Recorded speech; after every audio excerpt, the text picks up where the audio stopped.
ತಗೋಣ ಅಂತ ಅನಿವಾರ್ಯ ಏನು ಅನ್ನೋಂಥದ್ದು ಮೊದಲನೇ ನಂದು ತಮ್ಮ ಕೇಳೋ ಪ್ರಶ್ನೆ. ಜೊತೆಗೆ ಅವರು ಎನ್ಕ್ವೈರಿ ಇದ್ದಾರೆ, ಈಗ ಜಾಮೀನು ಸಿಕ್ಕಿದೆ, ಹೊರಗಿದ್ದಾರೆ, ಅವ್ನು ಹಾಕೊಂಡೇ ಮಾತ್ರ ಈ ಮಂತ್ರಿಮಂಡಲದಲ್ಲಿ ನೋಡಿರ್ಬೋದು. ಹಲವಾರು ಜನ ಅವರಲ್ಲೇ ಇರುವಂತ ಸೀನಿಯರ್ಸ್ ಬೇಡ. ಈಗ ವಾಲ್ಮೀಕಿ ಜನಾಂಗಕ್ಕೆ ಒಂದು ರೆಪ್ರೆಸೆಂಟೇಷನ್ ಬೇಕು ಅಂದ್ರೆ ಬೇರೆ ಯಾರು ಅವರ ಮಂತ್ರಿಮಂಡಲದಲ್ಲಿ ಅಥವಾ ಅವರ MLA ಇರುವಂತವ್ರನ್ನ ಮಾಡ್ಲಿ. ಅದಕ್ಕೆ ನಮ್ಗೇನ ಅಕ್ಷಮ್ಯ, ನಮ್ಗೇನು ಅದ್ರ ಬಗ್ಗೆ ತಕರಾರೇ ಇಲ್ಲ. ಆದ್ರೆ ಈ ತರ ಒಬ್ಬ ವ್ಯಕ್ತಿಯನ್ನ ಮತ್ತೆ ಅವ್ರನ್ನ ನೀವೆಲ್ಲ ನೋಡಿರ್ಬೋದು. ಜನಸಾಮಾನ್ಯರು ಒಂದ್ ಕಡೆ ಬಳ್ಳಾರಿಗೆ ಅವ್ರದೇ ಮಂತ್ರಿಮಂಡಲ ಬೇರೆ ಮಂಡಲದವರು ಮತ್ತೆ ಸಚಿವರುಗಳು ಹೋಗಿ ಬರ ವೀಕ್ಷಣೆ ಅಂತ ಹೋಗ್ತಾರೆ, ಅವ್ರನ್ನ ಸ್ವಾಗತ ಮಾಡಿರುವಂತ ರೀತಿ, ಆ ವೈಭವ ಎಲ್ಲಿಗೆ ಸಾಗ್ತಾ ಇದೆ ಅನ್ನುವಂಥದ್ದು ಒಂದು ದೊಡ್ಡ ಪ್ರಶ್ನೆ. ಹಾಗಾಗಿ ನಾವೆಲ್ಲರೂ ಭಾರತೀಯ ಜನತಾ ಪಾರ್ಟಿಯ ಪ್ರಮುಖರು, ನಮ್ಮ ಶಾಸಕರುಗಳು ಎಲ್ಲರೂ ನಾಳೆ ಅಧಿವೇಶನ ಪ್ರಾರಂಭ ಆದ ನಂತರ ಸದನದ ಒಳಗೆ ಮತ್ತೆ ಸದನದ ಹೊರಗೆ ಎಲ್ಲಿವರೆಗೂ ನಾಗೇಂದ್ರ ಅವರು ರಾಜೀನಾಮೆ ಕೊಡಲ್ಲ ಅಲ್ಲಿವರೆಗೂ ನಮ್ಮ ಈ ಒಂದು ಹೋರಾಟ ನಿರಂತರವಾಗಿ ನಡೆಯುತ್ತೆ. ಅವ್ರು ರಾಜೀನಾಮೆ ಕೊಡೋವರೆಗೂ ನಾವು ಈ ಹೋರಾಟವನ್ನ ಬಿಡುವಂಥದ್ದಿಲ್ಲ.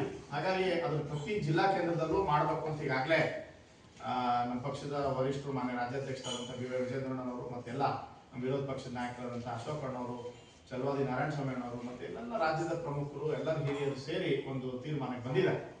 ಆ ನಿಟ್ಟಿನಲ್ಲಿ ಆಗಲೇ ನನ್ನ ಪತ್ರಿಕಾಗೋಷ್ಠಿಯನ್ನು ಸಹ ಮಾತನಾಡಿ ನಮ್ಮ ರಾಜ್ಯಾಧ್ಯಕ್ಷರು ತಮ್ಮೆಲ್ಲರನ್ನು ಉದ್ದೇಶಿಸಿ ಮಾತನಾಡಿದ್ದಾರೆ. ಅವರಿಗೆ ಬಹುಮತ ಬಂದಿರೋದು, ಸರ್ಕಾರ ನಡೆಸ್ತಿರೋದು ಎಲ್ಲ ಒಂದ್ ಕಡೆ, ಈ ತರದವ್ರು ಇನ್ನು ಇರಲೇಬೇಕು ಅನ್ನೋಂಥ ಯೋಚನೆಯನ್ನು ಇಟ್ಕೊಂಡು ಹೊರಟಿರುವಂಥದ್ದು ಎಷ್ಟು ಮಟ್ಟಿಗೆ ಸರಿ ಅನ್ನೋಂಥದ್ದು ನಮ್ಮ ಪ್ರಶ್ನೆ. ಹಾಗಾಗಿ ಈ ತರ ಒಂದು ಹಗರಣವನ್ನ ಈ ಪ್ರಮಾಣದಲ್ಲಿ ತಗೊಂಡು ಸ್ವತಃ ದಿನ ಮುಖ್ಯಮಂತ್ರಿಗಳು ಸದನದಲ್ಲೇ ಒಪ್ಕೊಂಡಿರುವಂತ ಪ್ರಸಂಗವನ್ನ ಅಥವಾ ಒಂದು ಹಗರಣದ ವಿಚಾರವನ್ನ ಇವರು ಬದಿಗೊಟ್ಟು ಇವತ್ತು ಮತ್ತ ಮಂತ್ರಿಮಂಡಲದಲ್ಲಿ ಅವ್ರು ಇಟ್ಕೊಂತಾರೆ ಅನ್ನೋದು ನಾನು ಇವಾಗ ಈ ಸಂದರ್ಭದಲ್ಲಿ ಆಗ್ರಹಿಸ್ತೇನೆ. ಅವರು ತತ್ಕ್ಷಣವಾಗಿ ಅವ್ರಿಗೆ ಇವತ್ತು ನೀವು ನೋಡಿರ್ಬೋದು ಊಹಾಪೋಹ ಖಾತೆಗಳು ಹಂಚಿಕೆಯಲ್ಲೂ ಸಹ ಅವ್ರಿಗೆ ಯಾವುದು ಖಾತೆ ಕೊಟ್ಟಿರುವಂಥದ್ದು ನಮ್ಗೆಲ್ಲೂ ಕಾಣಲಿಲ್ಲ ಯಾವ ಮಾಧ್ಯಮದಲ್ಲಿ.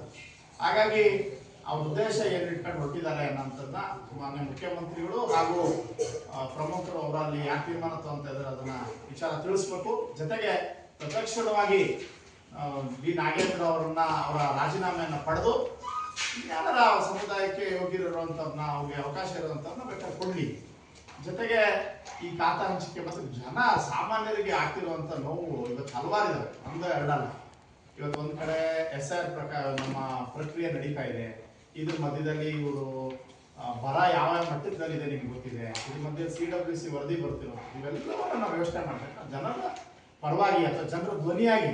ಯಾಕಂದ್ರೆ ಇಡೀ ನಾಡಿನ ಜನತೆ ಯಾವತ್ತು ನಮ್ಮ ಅಧಿವೇಶನ ನಡೆಯುತ್ತೆ, ಮಾನ್ಯ ಶಾಸಕರುಗಳು ತಮ್ಮ ಕ್ಷೇತ್ರಗಳಾಗಿರುವಂಥ ಸಮಸ್ಯೆಗಳು ಇರ್ಬೋದು, ರಾಜ್ಯದ ಹಲವಾರು ವಿಚಾರಗಳನ್ನ ಚರ್ಚಿಸುವಂಥ ಸಂದರ್ಭದಲ್ಲಿ ಇವ್ರು ಖಾತೆ ಹಂಚಿಕೆ ವಿಲೇವಾರಿಗಳು ಮಾಡ್ಕೊಂಡು ಅದನ್ನ ಈಗ ಯಾವ ಮಟ್ಟಿಗೆ ತಗೊಂಡು ಹೋಗ್ತಾರೆ ಗೊತ್ತಿಲ್ಲ. ಹಾಗಾಗಿ ಅವರು ತತ್ಕ್ಷಣವಾಗಿ ಈ ನಮ್ಮ ಬಿ ನಾಗೇಂದ್ರ ಅವರು ರಾಜೀನಾಮೆ ಕೊಡಬೇಕು ಅಂತ